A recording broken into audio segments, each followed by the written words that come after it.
This is Carl at National RV Detroit. I'm going to walk you through this 2017 Kodiak Ultimate model 291 RESL. Okay. So here I'm here on the door side of the trailer, walking towards the rear. Okay.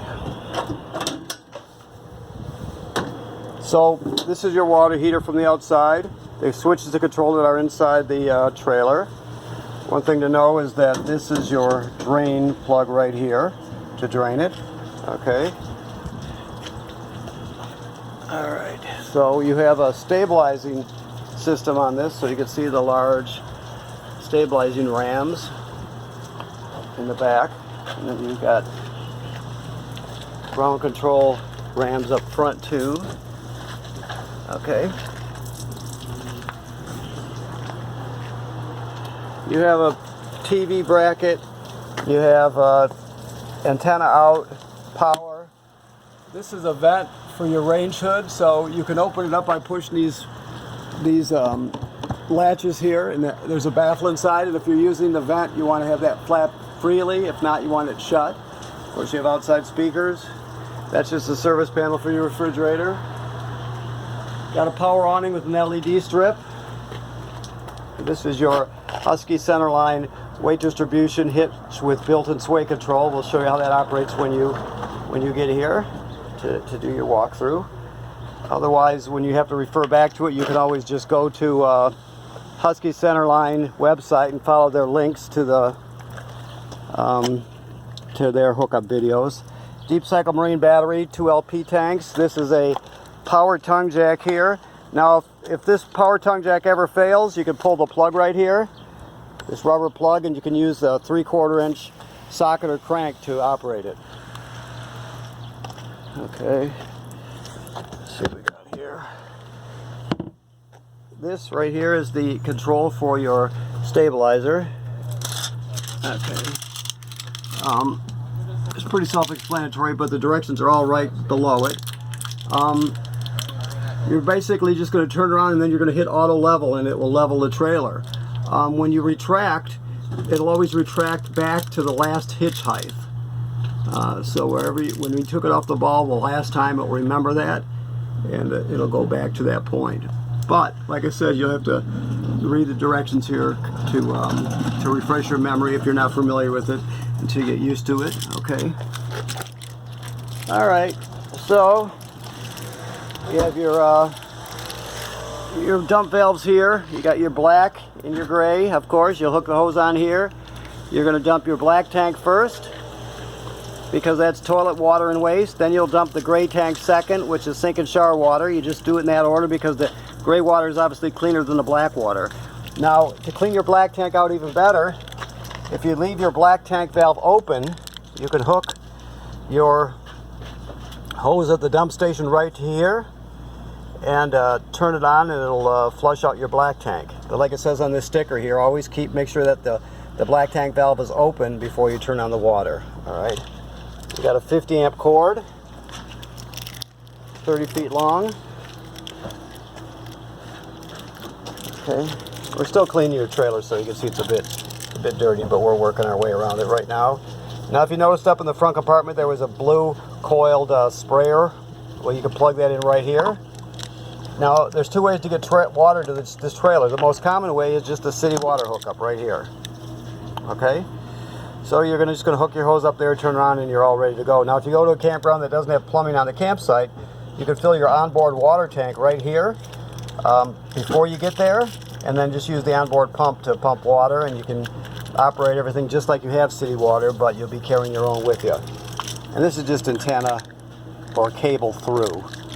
We'll call it cable through to the inside. There you have a backup camera. And while we're looking up, I have to remind you, this is very, very important. You have to inspect your roof on your trailer at least 3 times a season.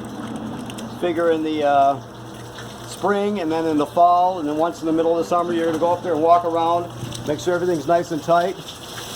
No crack in your separation. And when you do see crack in your separation, you're gonna get up there or have somebody go up there and touch it up. But you have to inspect the roof.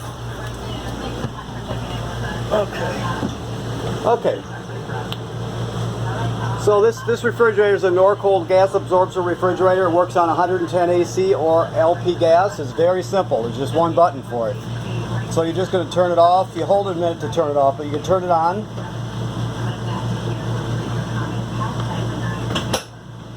Like so. Now what it does, it'll always seek out electricity first. So as soon as you turn it on, it'll start searching for 110 AC.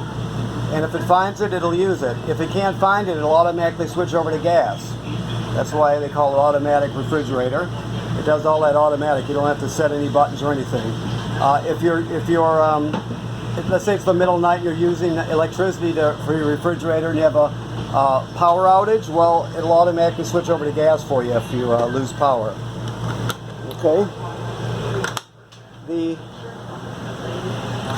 range, you just spark to light. I don't know if the gas is turned on here, we'll see. Yes, it is. Alright, so you can see I just turned it to light, and then you turn the sparker clockwise. That's all you do. You can do that for each burner. Now the oven, let me look underneath here real quick so I can see what we got here. Okay, so the oven you have to use a grill lighter with. So you use a grill lighter because it's got a longer neck. Down here, in the very back is a pilot light. At the very back. So what you'll do is you'll go to the oven knob and you'll put it on pilot, right, like that. Hopefully you can see that. You put it on pilot, then you'll depress it, holding it in. You'll go down there with your lighter and light the pilot light. After it lights, you still hold it for another 10 seconds or so to heat it up. Then you go to operating temperature. So it'll cycle on and off like a regular oven, but when you go to off, obviously the oven turns off, but so does the pilot light. So you have to relight the pilot light each time you use the oven. This is the vent that I told you about, the fan. You can vent your range hood, or you can vent your range through the range hood, out the range hood's vent, but you want to have that baffle on the outside open, all right? The microwave works like any other microwave. Your thermostat is very simple. You just, once to light it up, right now we're on cool, heat, off, fan, back to cool. So you just select whatever you want and give it about a 5-second lag time because it won't switch automatically. I mean instantly. It'll take about 5 seconds or so to switch. That's your LP gas and carbon monoxide detector.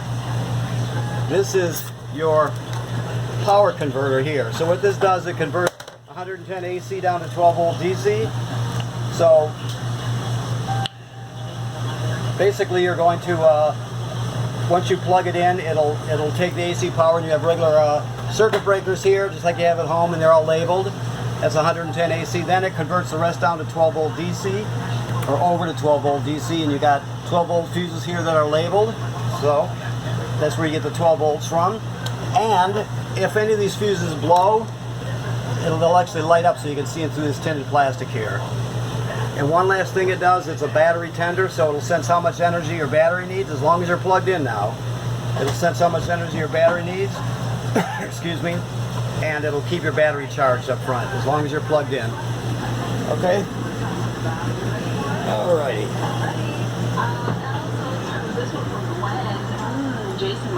Your TV works like any other TV.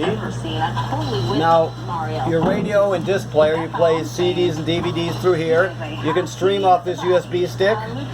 You can hook up wirelessly with your phone, and you can, or your tablet, you can stream music or video that way. And then you have two zones, Zone 1 and Zone 2. Zone 1 is inside speakers, and Zone 2 are outside speakers. Your fireplace works on 110 AC. So you can adjust the look of the flame, you can adjust the fan speed, the temperature, all that. So it's a very good space heater, and you can use it on those cool nights or cool mornings using campground electricity, so you don't have to use up your propane heating the trailer. This is a 3-panel fold-out bed here.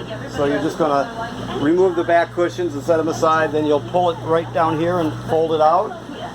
And very simple. It's not a bad. It's actually not a bad bed either, considering height of beds used to be really terrible, but this isn't so bad. All right. Am I remembering everything, Tony? Did I forget anything yet? Not yet. Okay. Good. Well, that's good to know. So this is your touch panel here. This should be 4 zeros as your temporary pass. There you go. So you can turn all your lights on. Kitchen lights, you can, let me see here, let me get this right. You can go back a page.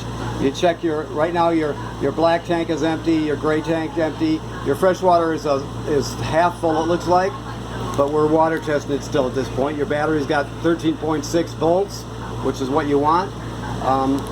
And let's see what else we've got here. Your main slide, you can go in and out with it. Your kitchen slide in and out. Your awning, so you can operate everything right from this control panel. All right? Cool. Okay, so this has got a 50 amp service, so keep in mind you're pre-wired for a second air conditioner here. That's what this panel is telling you right there, the sticker on it. So it's a drop-in situation, so if you wanted to drop in a 13.5 with the controls on the ceiling assembly, for example, you could add another one up here, and it's got the wiring behind this garnish here. You just take it off and it's ready to be wired, so it makes it real simple. That's why they give you a 50 amp service these days, because a lot of people who travel or stay in the south want a second AC, so they just make it easier. I just want to show you this in case you don't know. This is your escape window. You push it all the way through, right? Then you grab a hold of this red tab and pull the screen out, and you can roll on out and do a double flip and land on your feet, and you're all set. This is for to hang a TV in here. There's a backer plate right about there. You see you got antenna and power for a TV. This is your TV antenna here. It just rotates. It doesn't go up and down like they used to. They just rotate. So you can tune it in that way. Okay, last but not least, you have a fan here, and you want to use that vent fan when you use the shower. You want to pull the humidity out. Also, keep in mind that this GFCI, all the plugs in the trailer are wired through a GFCI. So if you're using the coffee pot outside or something that was the pop, you'll reset it in here. Also, the thing to know about the toilet is that you can't use it dry or without chemical in it. So the first thing you do, you'll get to the campground, you plug in, you hook up your water, you stabilize your trailer, you come inside, then you'll take your chemical, whichever brand chemical you use, you'll just dump it right in there, one dose, and then you'll stand on the pedal, and water will come swirling out, and you'll put about 1 gallon of water in there. 2 gallons tops. So just you don't know exactly how much a gallon is, but just keep in mind you got to have some water in there and chemical to start using it. So you never use the toilet with an empty black tank. The black tank is right below there, go straight down into it. So keep in mind, the first thing you do, you put your chemical in there and a gallon or 2 of water. All right? Okay, so I think we've done it now, so I'm just gonna let you go right now. I want to thank you for purchasing your trailer at National RV Detroit. Remember, you have to inspect the roof 3 times a season, and also this trailer has to be winterized, so if you're not familiar with winterization, you'll have to look into that, probably have it done, but if you're going to do it yourself, make sure you do it correctly. Thank you very much.